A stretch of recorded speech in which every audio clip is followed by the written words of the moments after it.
Assalamualaikum warahmatullahi wabarakatuh. Anak-anak, jumpa lagi dengan Ustazah Robi. Kali ini kita akan belajar akidah akhlak kelas 4, materi indahnya kalimat thayyibah, subhanallah, masya Allah, Allahu akbar. Anak-anak, tahukah kamu apa itu kalimat thayyibah? Kapan kamu harus mengucapkannya dan mengapa kamu harus mengucapkannya? Baiklah, perhatikan ya. Ustaz akan menjelaskan. Kalimat thayyibah adalah kalimat atau ucapan yang baik. Contohnya kalimat subhanallah. Subhanallah disebut juga bacaan tasbih. Zat yang paling suci di alam semesta ini hanyalah Allah Subhanahu wa taala. Hanya Allah yang memiliki segala kesempurnaan. Ayo perhatikan lagi ya. Indahnya bertasbih.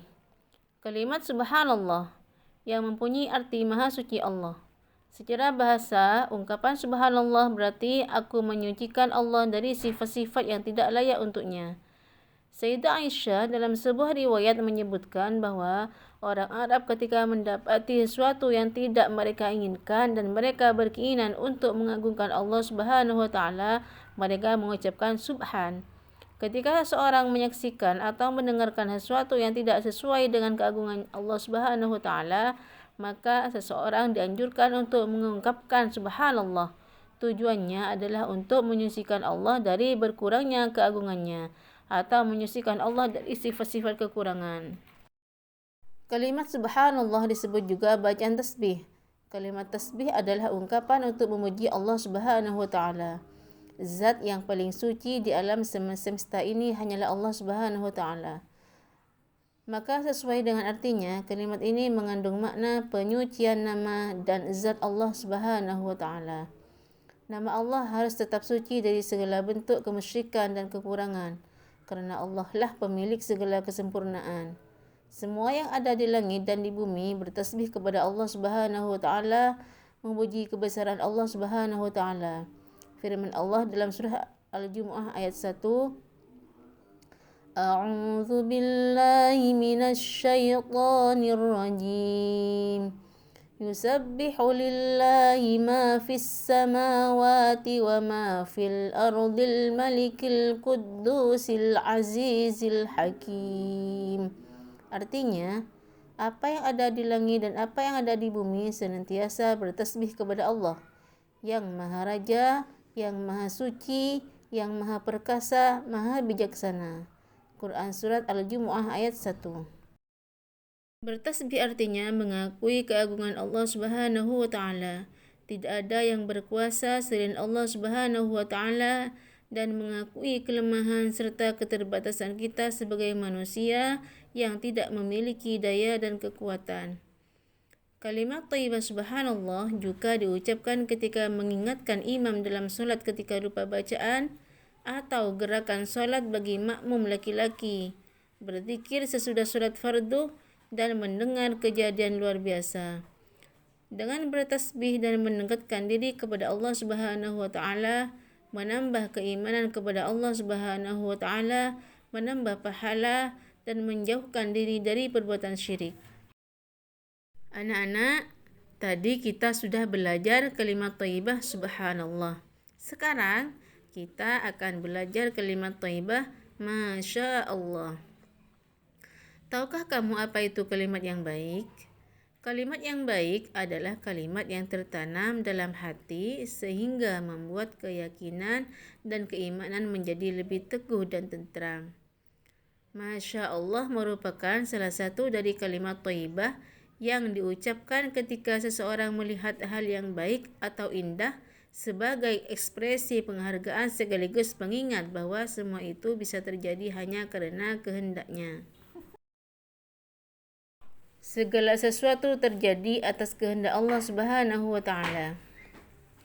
Kalimat Masya Allah yang artinya Allah Subhanahu wa taala telah berkehendak akan hal itu. Kalimat tersebut diucapkan ketika melihat sesuatu atau kejadian yang indah maupun menakjubkan.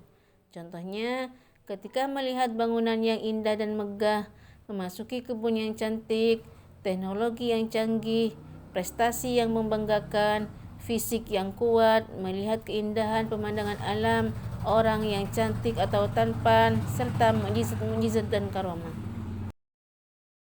Allah berfirman dalam Al-Quran surah Al-Kahfi ayat 39.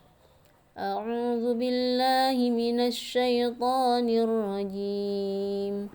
ولولا إذ دخلت جنتك قلت ما شاء الله لا قوة إلا بالله إن ترني أنا أقل منك مالا وولدا. Artinya, mengapa kamu tidak mengatakan waktu kamu memasuki kebunmu, Masya Allah, la quwwata illa billah. Sungguh atas kehendak Allah semua ini terwujud. Tiada kekuatan kecuali dengan pertolongan Allah. Quran Surah Al-Kahfi ayat 39. Tersebut difahami dengan penjelasan yang sudah disebutkan di atas. Dalam ayat di atas, objek dari ucapan Masya Allah adalah kebun.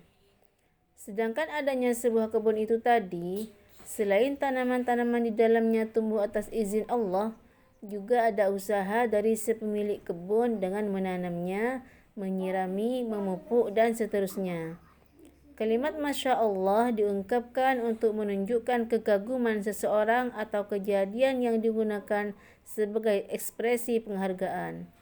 Sementara dalam waktu yang sama juga sebagai pengingat bahwa semua pencapaian bisa terjadi karena kehendak Allah Subhanahu wa taala. Anak, tadi kita sudah belajar kalimat thayyibah subhanallah dan masya Allah. Sekarang kita akan belajar kalimat thayyibah Allahu Akbar. Anak-anak, coba perhatikan percakapan Aisyah dengan temannya. Temannya berkata kepada Aisyah, apa yang kamu ucapkan Aisyah setelah melihat ada seorang ibu yang melahirkan bayi kembar 5? Aisyah menjawab, Allah Akbar. Allah memang maha besar. Tiada yang bisa menandingi kemahabesarannya. Nah, pengen tahu kapan kita harus mengucapkannya? Yuk, kita cari tahu. Allah Subhanahu wa taala adalah zat yang maha besar. Manusia tidak bisa mengingkari kebesarannya. Penciptaan alam semesta dan seisinya telah cukup menjadi bukti kebesaran Allah. Kalimat thayyibah Allah Akbar mengingatkan manusia betapa Allah Maha Besar dan tidak ada yang melebihi kebesarannya. Kebesaran Allah dapat menghindarkan manusia dari sifat sombong. Besar Engkau ya Allah. Allahu Akbar artinya Allah Maha Besar yang disebut juga bacaan takbir. Allah Subhanahu wa taala adalah zat yang maha besar. Penciptaan alam semesta dan seluruh isinya telah cukup menjadi bukti kebesaran Allah. Mengagungkan kebesaran Allah menjadi kewajiban setiap muslim. Mengingat kebesaran Allah dapat menghindarkan manusia dari sifat sombong.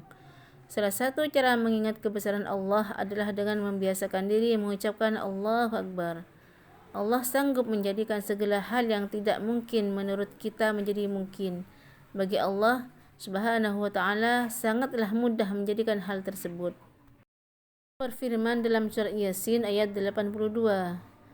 A'udzu billahi minasy syaithanir rajim.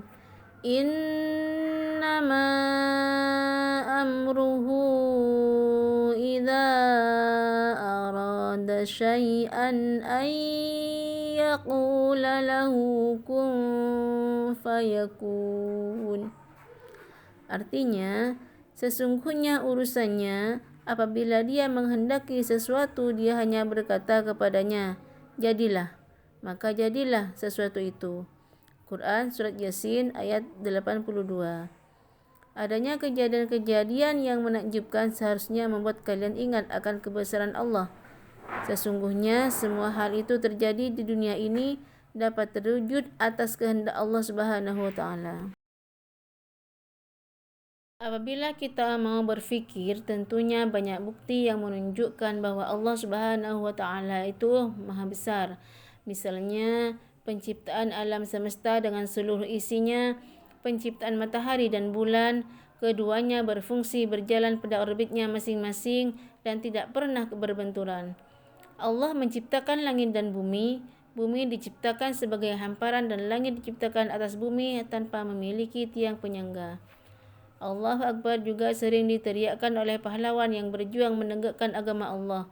Misalnya, para pahlawan yang melawan penjajah Belanda. Teriakan Allahu Akbar dapat membangkitkan semangat juang melawan kezaliman. Di penghujung puasa Ramadan pada malam hari raya Idul Fitri, seluruh umat Islam bersama-sama mengagungkan kebesaran Allah dengan gema takbir. Selain itu, kalimat thayyibah Allahu Akbar juga diucapkan ketika mengumandangkan azan dan iqamah. Anak-anak, demikianlah materi kita kali ini. Sampai jumpa di materi selanjutnya. Assalamualaikum warahmatullahi wabarakatuh.